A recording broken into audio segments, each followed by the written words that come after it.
What is up, wrestling fans? Welcome to another Pay-Per-Viewpoint edition of the Smark Out Moment Smack Talk podcast. This is the WWE Survivor Series 2016 post-show where we're going to be recapping what transpired on the show and giving our thoughts on everything that happened. And boy, do we have a lot to talk about tonight. But before we get started, let me introduce you who the panel is. Who are we? Well, I am your host, as always, Tony Mango, and you can hear him laughing about a second ago, is Kalen Ferris. Hello. So, I know a lot of people are really interested in what we think about the main event, but we're going to be dicks. We'll get to that. Yeah, we're going to hold back on that a little bit right now. Because, man, as far as the overall perspective of the show tonight, I don't know where I would rank it. I mean, I used to do a 3 count. Either, pinfall was a 3 count. That was, good. 2 count was near fall. That was just okay. And a 1 count was a kick out, and that was bad. I used to do that at the end of every pay-per-view, and I'd have the highlights and the low points and stuff like that. I haven't been doing them in a while, which has made me sit back a little bit and think about things while we're doing these post shows. I'm on the fence of whether I would give this a 1 or a 2. I certainly wouldn't give it a 3. Really? And I really enjoyed the show. I enjoyed so many parts about it. Yeah. At the same time, there's so many things that bug me. And that's why I'm that's why I kind of go well, maybe I would give it a 2 because I did really enjoy some parts a whole lot, but then, that other stuff really pissed me off, so maybe I'd give it a 1. I probably would end up giving it a 2, but I want to start things off with a good mixture of good and bad, which was the pre-show. One thing that was one of my favorite parts of the entire night, were you watching the pre-show, by the way? I did see some of the pre-show. I did not see either of the pre-show matches, but I did watch actually most of the pre-show other than the matches. Did you see the social media lounge segment? Oh, that was the best part of the whole night. That was so fucking fantastic. And I'm sure there's so many people that missed out on it because it's a 2-hour pre-show and we already know what happens with these feuds and stuff like that. But for those who missed it, Kevin Owens and Chris Jericho it's supposed to be just Kevin Owens. It was about the halfway point of the pre-show, I think. So right around the 6 o'clock hour. 45-minute mark or so, I think, maybe. Something like that, yeah. It's supposed to be Kevin Owens with Tom Phillips, but Kevin Owens literally yells, to get Chris Jericho to come in too. The mic's popping and stuff too. And they spent what felt like maybe 10 straight minutes or so, just pure hilarity. I mean, we got some great stuff like they said, we're going to have a club, but it's no Tom's allowed. And he's like, so you do know my name then? No, we didn't say that. No, Tom is French for dumb moron. That was fantastic. I need to go back and watch that again. That was really a big highlight. And they had the Capri Marie on Twitter, who apparently is this she's got 14,000 followers and stuff, and she's pretty good looking too. Checked out her Instagram. And sounds like a juice box. Yeah, you probably don't even quench thirst, do you? Man, Tom Phillips was having a hard time just trying not to crack up. As soon as the cameras were off, those guys were laughing their asses off all through. There was a couple times where he was just looking down, smiling, oh my God, I can't laugh. I'm not supposed to laugh here, but it was so good. And Mansuri, I think is what the name was, the guy that's supposed to be in the production truck. Yeah. That was a running joke about him and everything. It was so good. I really recommend everybody to go check that out. But everything else on the pre-show was crap. Yeah, it was just a bunch of recaps. I did not see the matches, but I read the results. And it's, utterly skippable. Yeah, I was going to say, I don't think either of those really seemed like they're worth going back and checking out. So I'm not too concerned. We had 2 impromptu matches that were added, although we still had some big players that didn't play any part in the pay-per-view tonight. No Dolph Ziggler, no Rusev, no Apollo Crews. Mm-hmm. No, I wouldn't say Neville's really a big name, but he could have been in the mix somewhere in there. And we have instead Kane versus Luke Harper, which barely kept any attention of mine, and a 6-man tag from the Cruiserweights, which was decent. Not one of the best matches, not one of the worst. The best part about that was there was a little spot where Perkins was going to jump to the outside and do a suicide dive or something like everybody else would do. The referee was stopping him yo, dude, I got to get some control here. And then he went, meh, and jumped over the ref. So that was kind of cool. But this was just, it didn't need to be 2 hours long. Oh, no. And the only other part that was interesting to me was a little botch that happened where Renee Young's mic got patched through. And this was during the first match, I think, if I remember correctly. I don't know if I heard that one. Where she goes, can you hear me? 9 minutes? Okay. Which is like, I wonder if the match is going to end in 9 minutes. So that was a little bit weird. But outside of that social media lounge thing, the entire pre-show was completely skippable. You don't need to check out any of that, which is a shame because 2 hours dedicated to that, unnecessary. It was really ridiculous. That took us into our first official match of the night, which was the women's elimination match.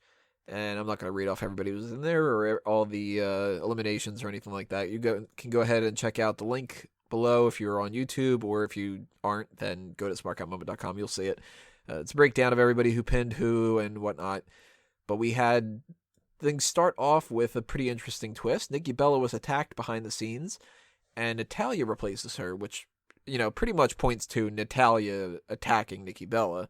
What? Yeah. How dare you, sir?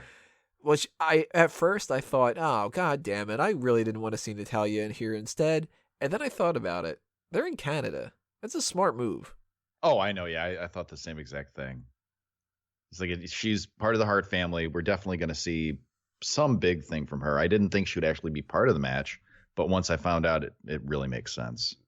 It's a little bit weird that they did the whole thing with the coach thing now, but now it makes sense if they had this planned. But I'm also a little bit curious. So that was probably the plan all along. Yeah. Yeah. Which is totally fine. I mean, I'm not the biggest fan of Natalya, but I do like Natalya. It's more so I think that she's overrated in a couple different ways. And when she can go out there and just wrestle a little bit, awesome. She's one of the better wrestlers that they have. But I'm curious why they chose to take Nikki Bella out and do this Natalya thing, yet they didn't do anything with Dana Brooke in the match. Yeah, I was surprised at that too, especially when it came down to the end. I thought Dana Brooke would play some sort of... I didn't notice. Did she do any kind of distraction at all or anything? I don't remember that happening at all. Not that I remember. Maybe I missed it, but I don't remember her really playing much part of it at all. Yeah, when it came down to Bayley and Charlotte versus Becky Lynch, I thought, okay, this is where Dana Brooke's going to screw up Charlotte, and it's going to be down to Bayley and Becky. But Becky gets eliminated, and it's Charlotte and Bayley that are the two survivors. It was Chekhov's Dana Brooke. Chekhov's Brooke. Let's see here. Anything interesting when it comes to the eliminations? I'm looking through the list right here. Alicia Fox got an elimination. That was surprising. Yeah, I thought that was kind of weird. And it started off with, what was it, Alicia Fox and Carmella? Yeah. Were the two? Yeah. Carmella was the first elimination. Which they did this back and forth, like Carmella. At all. Yeah, I was a little bit surprised about that. Really? I thought that if they were going to eliminate Naomi first. Yeah. I don't know. Naomi can go better in the ring, I think, than Alicia Fox, even though Alicia's the veteran. She's the veteran, the one that Drew is always talking about? Exactly. Yes. Watch out, Drew. Yeah, I'm glad that she actually had a little bit of time to shine, though. Mm-hmm. I mean, she got counted out, which I thought would have gone to Nia Jax. But Nia Jax tapped out. That really surprised me and actually disappointed me. I think they should have done the count out with Nia Jax. Her submitting... Oh, she submitted to Becky? Yeah. Right? With the disarmor. Yeah, that was... I wasn't too happy with how they made that happen, but hopefully it just doesn't make her look too weak. I thought it did tonight, but hopefully she can rebound from that and come back and be the same monster that... She was really dominating for a while there. I loved it. They just one SmackDown woman would come in and... Nia Jax would throw her back. She'd tag out. Another SmackDown woman would come in. Nia Jax would throw her down. And then they had two at once. And they both tried to knock her over. She goes back and pushes them both down. That was a great spot. Yeah, that whole thing where they were trying to give her the suplex. And she was just like, nah, I'm too big for that. I've eaten my Snickers today. Sasha Banks got a little bit of a short end of the stick here, I think, though. I would say so, yeah. She didn't really seem to shine too much in the match at all. Do you think that's on purpose or just a matter of them losing track? I don't know. I think maybe she's getting lost in the shuffle right now, which sucks. And you know what? I liked about this, but I can kind of like, now that this is over with and I'm looking back and I don't like it as much as I originally did. I mean, I did like this match overall. I think I'm going to give this a thumbs up. I enjoyed it, yeah. But definitely. I liked that a lot of people did get a time to showcase themselves a little bit here and there. Mm-hmm. Carmella, I think she probably could have gotten maybe another minute or so, but That Sasha Banks thing is starting to bug me the more I think about it. She really didn't do all that much. No, it wasn't very memorable, at least. Yeah. I mean, I can't remember if Dana Brooke did anything, but I really can't remember if Sasha Banks did. I know she didn't get any eliminations, so she didn't even I know knock she out had one the person. one spot where, who did she have in the corner? I know Natty rolled out. She had them both in the corner, like stacked, and she was going to do the knees. Ooh, that was Alexa, maybe? Yeah, I think it was because I think she hit Alexa on the top, and then Natty rolled out, and then she ended up getting her. Sasha Banks ended up getting Natty on outside of the ring with the knees. So that was a kind of cool spot. But other than that, I'm trying to remember what else Sasha actually did. That's probably it. Yeah. And our finale was Bayley beating Becky Lynch, and then Charlotte immediately attacking her afterwards, saying, fuck you, I don't care that you won the match, whatever like that, which kind of a downer. Yeah, I mean, I could understand why they did it. And I was actually half expecting it when I saw that they both won. I predicted that they would be the sole survivors as the match was going on. And I'm like, well, if they're going to win, Charlotte's going to attack her after the match. And sure enough, she did. So it's just leading up to their match at the next pay-per-view, right? I think I would have rather had seen Charlotte get eliminated, though. And kind of like, she gets eliminated, Becky Lynch looks a little bit stronger, and then Bayley celebrating, and then it's like, I'm going to attack you because I shouldn't have gotten eliminated there. It was a mix-up, like that kind of a thing. I think that would have been a better story. They seem to be protecting Charlotte a little bit too much for my taste. Mm-hmm. So that led us into a situation where I thought, okay, well then clearly SmackDown's going to win the next thing. Kinda. Yeah. Kinda Right. not. Because our next match was the Intercontinental Championship match, The Miz against Sami Zayn. Good match. Over a spot between the matches. Wasn't that the backstage with James Ellsworth? Oh, that's right. Yeah, they did have that thing. Where he, that was fun. Yeah. He got picked on a little bit by Anderson and Gallows. Anderson and Gallows were there, and then he ends up coming face to face with Braun Strowman again. He's like, "Don't I recognize you?" And then he just runs away. That was fun. I'm sorry. Go ahead. No, I forgot about that. That's good that you brought it up. The Miz retained. He pinned Sami Zayn after a little bit of a distraction from Maurice, which I thought that this was a good little twist here. Maurice deciding to ring the bell when Sami Zayn had the Miz in what move was it that he had him in? It was a submission move, but I can't remember which one. Gosh, I'm trying to remember. It's just like a knee bar or something like that, I think maybe. Yeah, I can't recall. But he had him in something where it seemed like the Miz was going to tap out, and then you start hearing the bell ring, and the referee's like, yeah, what the hell is that? And Sami Zayn thinks that he won, which opens him up to get that distraction pin. Good way to get around that, I think. Although now I'm starting to question why they actually did the title switch. Oh, as far as you mean dropping it off of Dolph and putting it on Miz? Yeah, like because Miz is a better champ. I mean, a lot of people when as soon as they switched it were saying, well, obviously they're just, putting it on Miz as a transitional champion to put it on Sami Zayn. But I think Miz's last run, his most current run, was great. And I think he has the potential to make this current run just as good, if not better. He's doing the best work of his career. I like that he won not clean.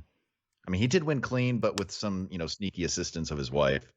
So I'm glad he used devious methods to retain that title.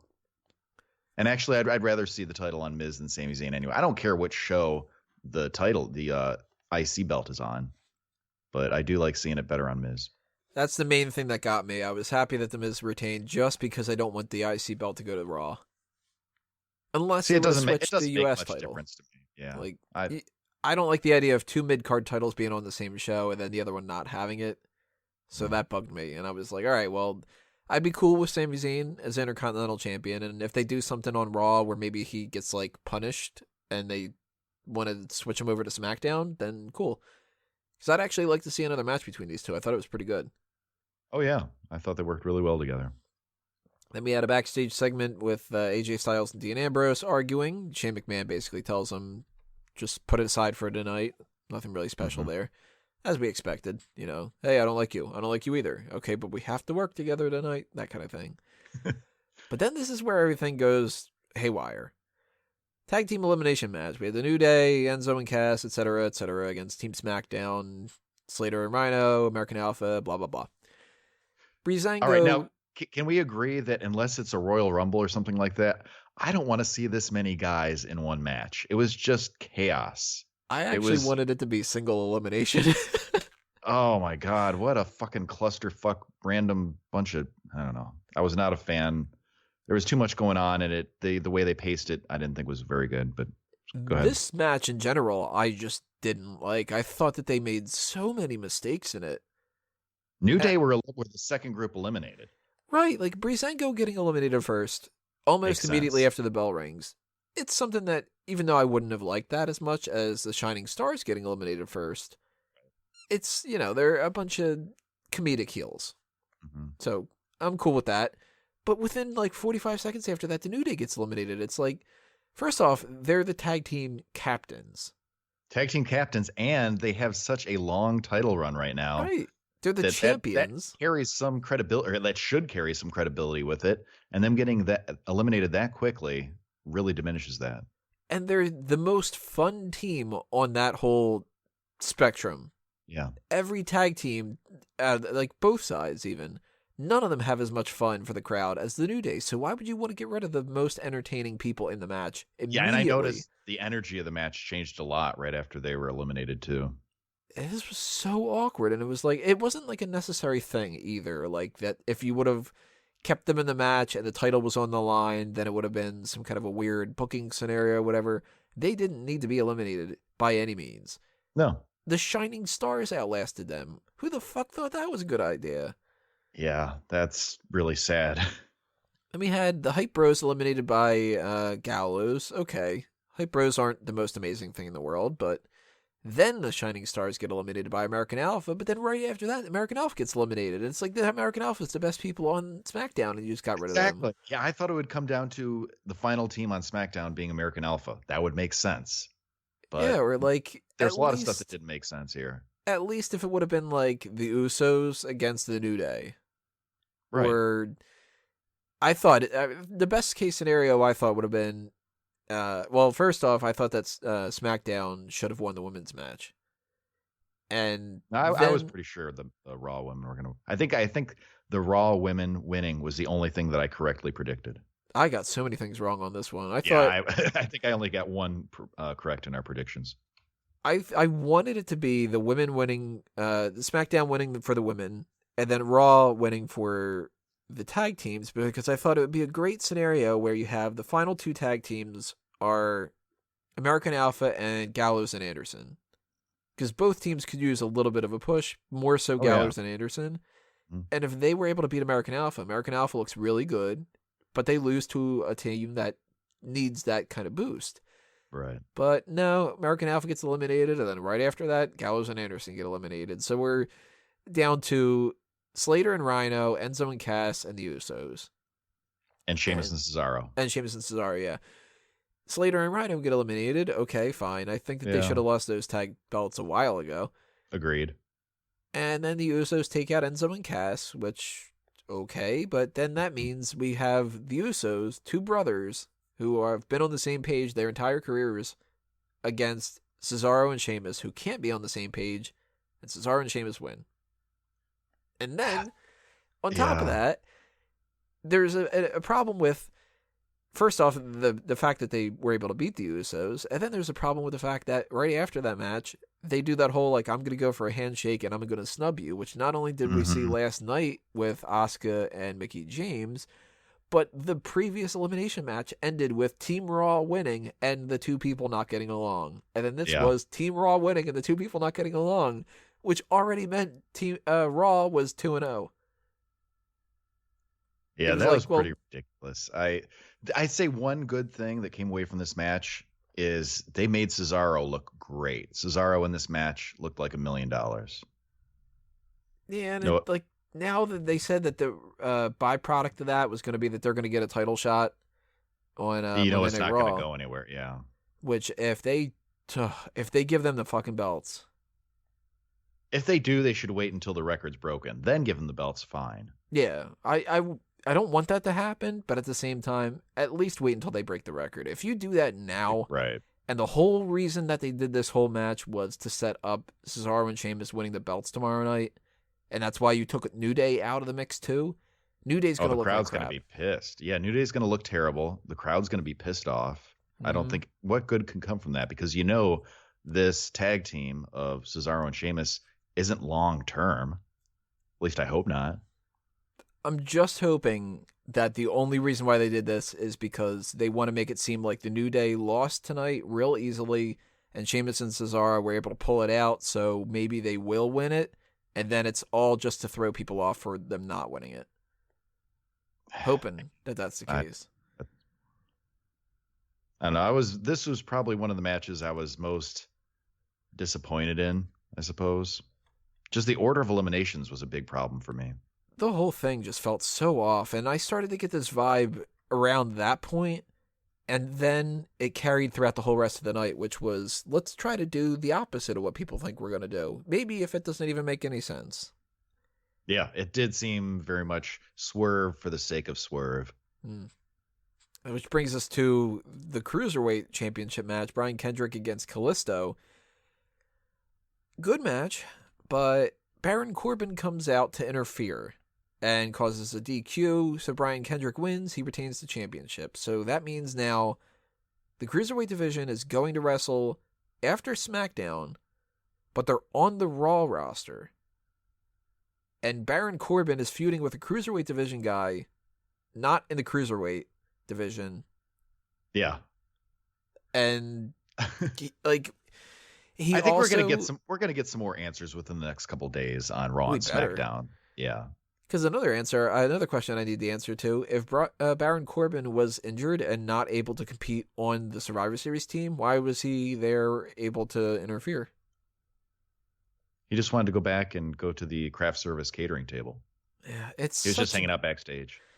I don't know why they did this. I mean, first off, I don't like this Baron Corbin-Kalisto feud. I never liked it when they started it. I was happy when Kalisto got injured and they stopped it. I didn't want him to get injured, obviously, but that meant that they needed to put that on the back burner, and I thought that it was done, but they really, really seemed to want to have these two feud, which is only going to hurt Baron Corbin.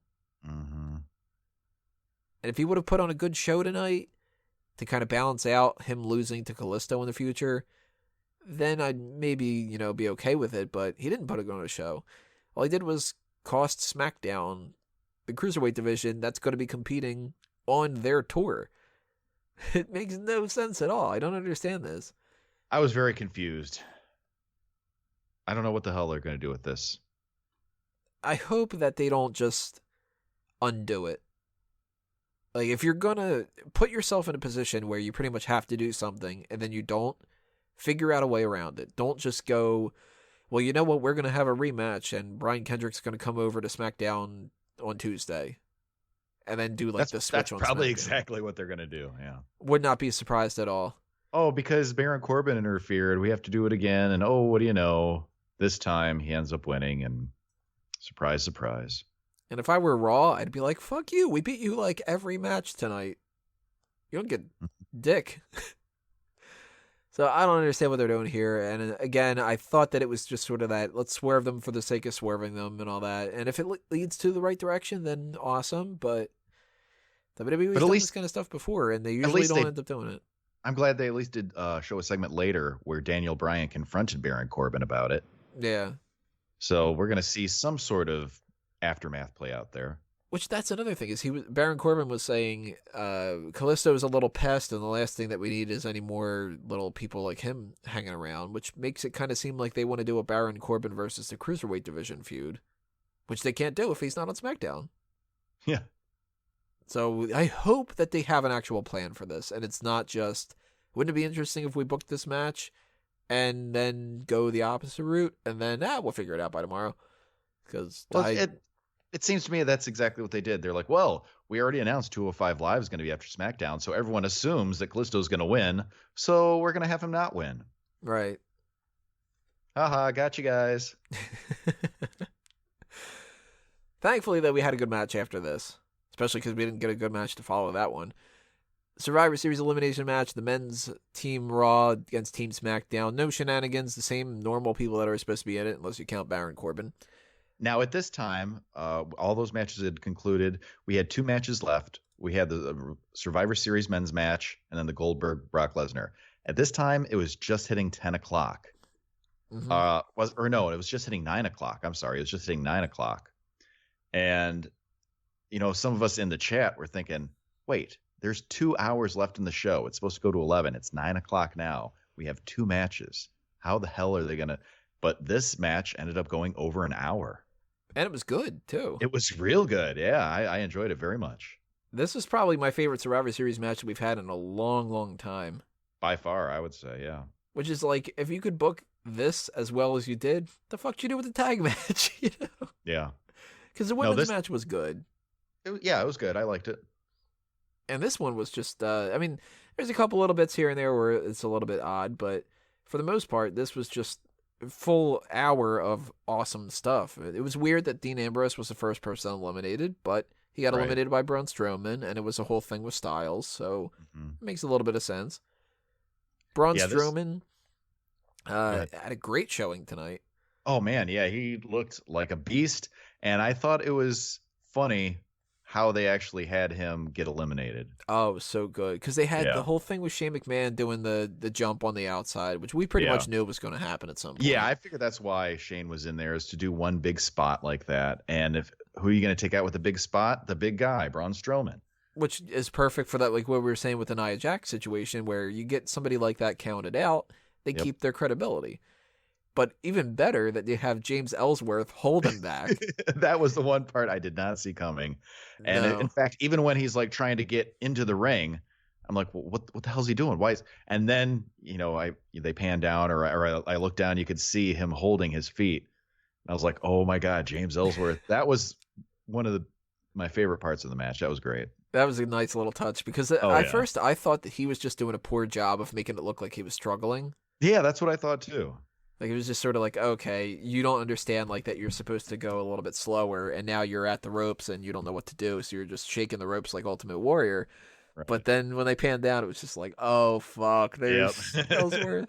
And even better is the way that he reacted to that, which was just like, nah, I'm gonna destroy you. I'm gonna toss you off the stage, through a table. Fuck you. That's what you get. That was great. Yeah, and I was glad he did get some comeuppance for that too. He's like, oh well, you're gonna mess with me. Well, look what I'm gonna do to you. Bam! Just threw him through the table. That was great. Especially since it's another thing, too, that's carrying back to what they did before, where Braun Strowman utterly decimated James Ellsworth. Oh, yeah. So we know that, like, anytime you put these two together, Ellsworth is not going to be able to put up any kind of a fight whatsoever, which is good. He does have 2 hands, though. He has a fighting chance. He has a fighting chance. Then we had a great situation here with Kevin Owens getting eliminated by DQ after using the list on AJ Styles. And even better, following that up, Chris Jericho trying to rustle all the paper together and being like, no, like that's the priority is the list. And he gets an RKO. Randy Orton pins him. But then we get into a weird situation. Shane McMahon goes for coast to coast. Yeah. And he gets speared, and I'm assuming that it's a legit injury. I don't know. I couldn't tell if that was kayfabe or if he actually got his bell rung on that one. Let me double check to see if there's any sites talking about this yet or any news reports. I don't see anything. I haven't seen anything yet. But it was weird because it was a situation where it could have been booked that way and they just played it off really well. Well, yeah, because at first I thought it was a work, but then there seemed to be a little bit of kind of confusion because he kicked out. Well, I don't know if he kicked out, but his shoulder was up and the ref didn't count the 3. I'm going to have to go back and watch that spot again because the ref counts the 1, 2, and then doesn't count the 3. And even in replays, when they go back and show it, they didn't show, they would start to show the count, but they didn't finish it. So, and it looked like his right shoulder, I believe it was his right shoulder was not on the mat. So I don't know what happened there. And he had this kind of glossed over look in his face. Oh yeah. So I was assuming he got like knocked a little loopy, but right. They played it off pretty well. Mm-hmm. And I don't know. I mean, and plus, if anybody's going to go out that way, you want it to be him because he's the not actually the wrestler. So yeah, so it would make sense for him to be like knocked out. Right. Although some people are saying that that's Roman Reigns screwing up. I think it's more Shane McMahon's fault if it's a legit injury. Right. He probably just didn't jump as far or too far from what he should have. I don't know. But that was awkward. It looked like Roman Reigns because he did the spear on him, right? Yeah, that's what he did when he was in there. It looked like he didn't hit it in the exact right spot. I don't know if Shane ends up clocking his head on the mat or what happened there, but Yeah, if anything happened, that seems the most likely scenario. His head probably hit the mat a little bit too hard, and he instinctively kicked out, just kind of being like half out of it, where he probably should have just been pinned. Right. But that was awkward. Yeah, maybe he just kicked out of instinct. I don't know. Pure instinct is what he's operating on now. So after that, and the crowd was anti-Roman Reigns to begin with. Oh, then they started chanting, please, what was it? Remove Roman or something like that. I can't remember exactly what it was. It couldn't have been remove Roman. No, it would have been Roman would have never been a chant that could have been, I'm botching all over the place, just like that. That never would have caught on. It was something like that, though. Like, But of anybody in the whole 10 men or 11 men in the thing, Roman had the most heat of anybody. Yeah. That was crazy. Although there was one time during the match where people were cheering him.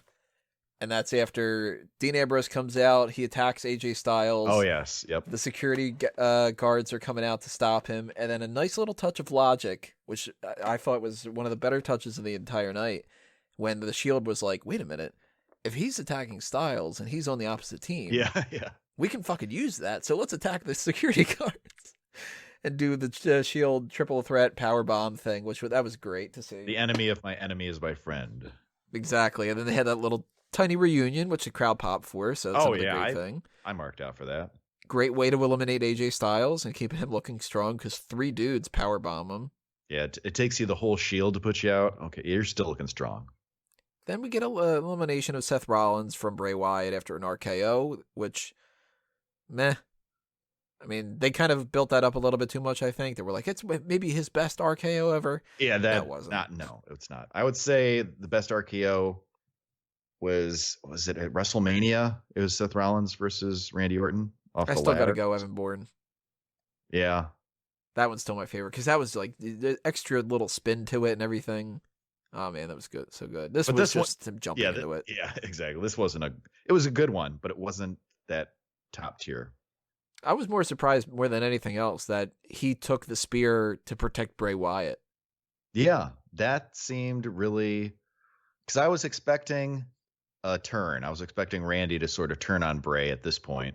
Be like, hey, I was just playing. I got you guys. I'm really your enemy still. And yeah, he ended up taking the bullet for him, like they said, the proverbial bullet.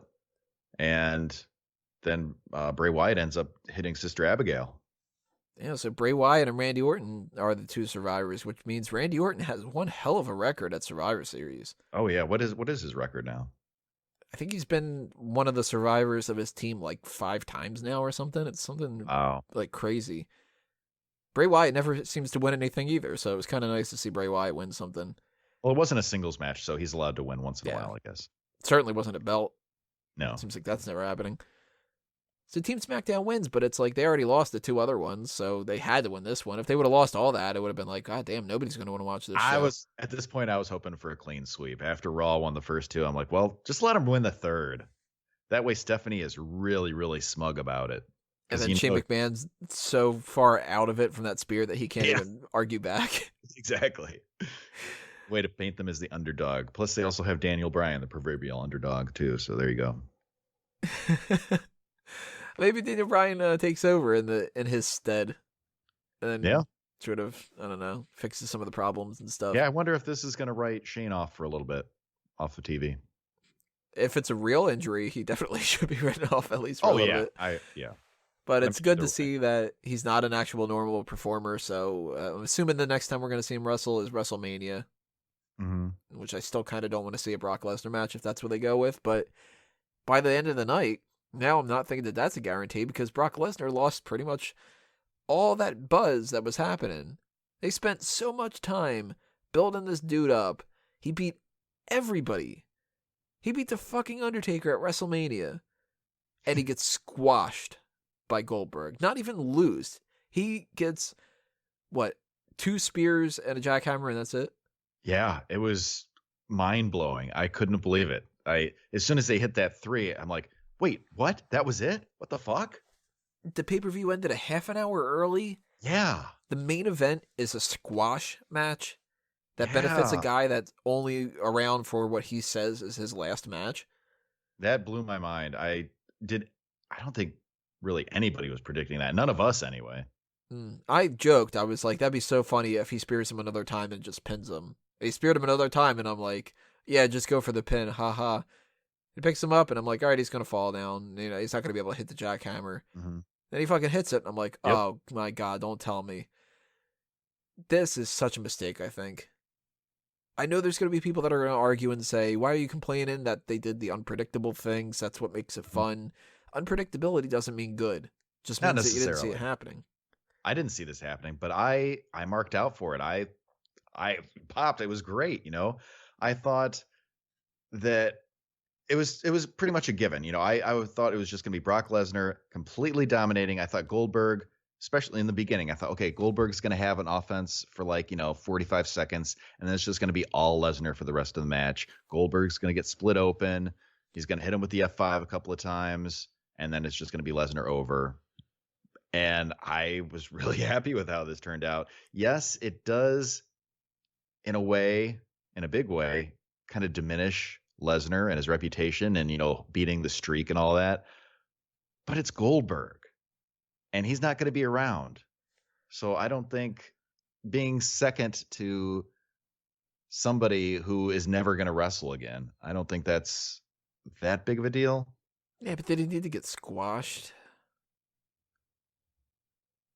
Yeah, I don't know. And now, I would love to hear the meeting where they determine where they book this, Right, because Goldberg, I mean, he has one hell of an impressive record going from WCW and the WWE. He's only lost a few matches, and it's all been because of outside stuff, and he lost because somebody else got pinned and all that.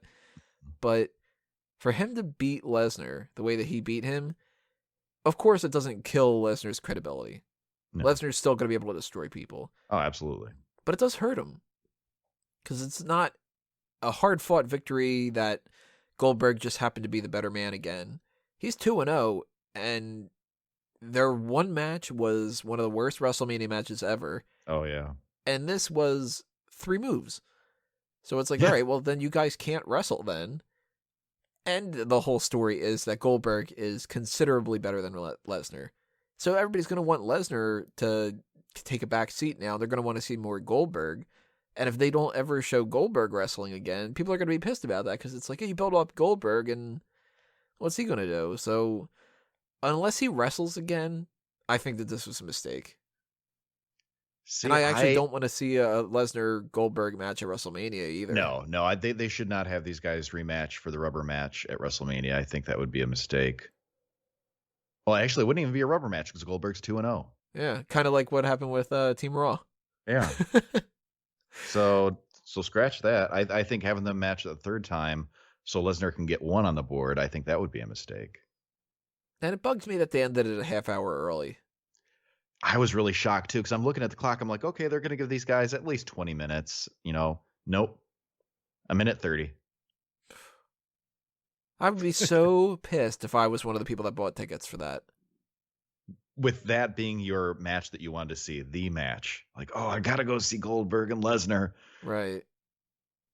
And for it to just be like, well, guys, the main event, we sat through 2 hours of a pre-show and we sat through all this kind of stuff and whatever, but at least we're going to get that Goldberg match and it's over. Yep. So, actually, this is his, semi-funny. I saw their entrances. I watched both of their entrances. I walked as soon as, right before the bell rang, they were both in the ring. I walked into the kitchen to go grab my snack to eat during this match. I come back. Well, when I'm in the kitchen, I hear the bell ring. I come back, and then I see the last 30 seconds of it. I missed the initial confrontation there, and then I'm like, what the fuck? It's over already? Did the TV skip? What the hell? I was a little confused there for a second, but then I started reading the channel. I'm like, oh, that's it. Wow. So I'm actually going to have to go back and watch the first half of that. So where does Lesnar go from here? There's not many people for him to feud with anymore. Let's see. Clearly, they're going to book him in a way that he beats the hell out of somebody to kind of make up for this. Yeah, but who? He damn sure better not win the fucking Universal Championship or something. God, no. Let's see. Let me go through the roster here. Who do we want to see Brock Lesnar versus? I was thinking that they were going to go with Brock versus Shane at WrestleMania, and I That's never wanted to see it. Yeah, I don't think I'd like to see that. What about Brock versus Seth Rollins? Did they haven't done that Yeah, one, they've have done they? that. When did they do that one? Oh, They yes, did that was when he was yes. Okay. champion. You're right. Shit. I Working don't through the think that match. Brock could have a good match with Braun. No. They could do him against Owens, but they'll just fuck Owens over. Right. And I don't want to see that happen. I definitely don't want to see The Undertaker again, John Cena again. No. We saw Ambrose recently. Like, I think like the next highest up guy would probably be Sheamus. No. Which, Pat. yeah, I don't want to see that either. And they teased the Bray Wyatt thing, but they don't seem to be doing anything with Lesnar and Wyatt. We already seen Randy Orton. Lesnar and Styles, I don't think That's that's what I was really thinking, anything. but yeah, I'm not. I don't know. There's better things to do with Styles. Yeah, I agree. I'd rather then- see. I am looking forward if the rumors hold true. Styles versus Undertaker. I think that'd be good. I thought that he might have made an appearance here tonight, but no Undertaker appearance. Sort of expecting it, but maybe I'm guessing it. What is it? Not Roadblock. The TLC is the next SmackDown one. Yeah. Yeah. That'd be a good time for them to do that. Styles so. beats Dean Ambrose, and then he's celebrating, and then the gong goes off. Mm-hmm. Especially since he said, I'm not going to only wrestle for WrestleMania, but I'll see you in the Royal Rumble. Yeah. So another thing is, I mean, first off, where do they go with Brock Lesnar? But do you think that this happened because Goldberg only signed because he wanted to win? Or do you think that this was WWE going, this is the best route that we want to go? I'm starting to get suspicious that he just said, I'll only do it if I win. You think? Yeah. Gosh, I don't know. I don't. That's a really good question. I hadn't really considered that, but he put a lot of emphasis on wanting to make sure that his kids saw him wrestle. And for being a guy that never really lost any matches, for him to wrestle, to come back specifically to get beaten, seems weird. And most of the time, guys go out on their back. They don't go out on a win. So that is unusual too. That's another reason why I thought this was definitely Lesnar's to win. I'm very curious to see where they go from here. It's kind of a running theme of this whole pay-per-view, because where do they take the Cruiserweight division? What do they do with Sami Zayn and The Miz if they're going to like still feud, even though they're cross-branded? How are they going to start to make SmackDown look a little bit better? Because they really kind of screwed the pooch with that one. Mm-hmm. There's a lot of things that they almost like made this an event that sets up more in the future that you have to pay attention to, rather than actually being the blow off of anything. Right. Which is a little bit bothersome to me. But, you can err on the side of caution, or you can be more optimistic and think that it's glass half full. But in history in the past has shown WWE, if they set something up, doesn't always mean that they're going to knock it out of the park. Sometimes they can just be like, yeah, we didn't know what the fuck we were doing. So I'm a little bit hesitant to think that this is all going to work out in the end. I think it's going to be more so we're going to look back and go, yeah, you know what? Why did Goldberg win that match? Why did this happen? Why did they do that? Well, that person went downhill after Survivor Series, like that kind of a thing. Not interested in seeing Baron Corbin versus Kalisto in the future. I don't want to get this confusion of the Cruiserweight division. I don't want to see some kind of, even the Bray Wyatt Randy Orton thing. It's like, what do they do with that? Clearly, he's not turning against him yet. So is he just I have no idea. Part of the Wyatt family now? Like, that's kind of lame. Lasted longer than Daniel Bryan's run with him. That's true. At least Daniel Bryan had the beard, though. That's true. He had the overalls, too, for a little while. The overalls, give or leave it. I know, Randy Orton doesn't fit the look. If he fit the look a little better, I'd buy it a little bit more. Even without the beard. Just change your ring gear. Yeah, especially since this happened right after he started wearing sneakers and a hoodie. It's like, it's the new Wyatt family gear. Mm-hmm. So I'm really curious to see what you guys have to say as well. If you liked, disliked, agree, disagree, whatever the case may be with what we were talking about. But to wrap this up, Kalen, are you going to give it a good, a bad, middle range? I definitely got to give it a good. Overall, I enjoyed the show very much. It was not a WrestleMania, but I think it fit being one of the big four. I don't even think I would say that it's a good big four. I'm very down on some of the parts of this. I really, really loved that men's elimination match. And for the most part, I really liked the women's elimination match. All the other things were very questionable to me. That main event really left me on a sour note because I'm just thinking that they're not thinking long term here. And a couple other decisions here and there. More so anything, that tag match just pissed me off. Well, looking down the card, again, I mean, if we would eliminate, if we would get rid of the Raw versus SmackDown, the men's match, the hour-long one, if that one were not on the card, I would say it was average or below average. But with just that puts it up way high on my list because I really, really enjoyed that match. If everything would have been that quality, or even the quality of The Miz and Sami Zayn, or, I even liked the Cruiserweight match too.